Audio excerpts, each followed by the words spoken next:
ఔషధాలేటో చూడండి. బ్రహ్మ ముహూర్తంలో లేవడం ఒక ఔషధం. సూర్య నమస్కారాలు ఒక ఔషధం. డి విటమిన్ దొరకడానికి అద్భుతంగా ఉంటుంది. నిత్య అగ్నిహోత్రం ఒక ఔషధం.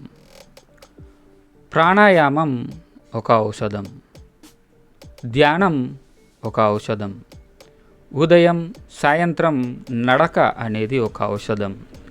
నియమిత ఉపవాసం ఒక ఔషధం.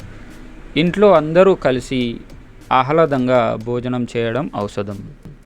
నవ్వడం, హాస్యాన్ని ఆస్వాదించడం ఒక ఔషధం. పడుకోగానే గాఢ నిద్రలోకి జారడం ఒక ఔషధం. అందరితో కలిసిమెలిసి హాయిగా ఉండడం ఔషధం. ఎప్పుడు సంతోషంగా ఉండడం ఒక ఔషధం. మనసు ఎప్పుడు పాజిటివ్ ఫీలింగ్తో ఉంచడం ఒక ఔషధం. ఆధ్యాత్మిక జీవనం ఒక ఔషధం. ఇతరు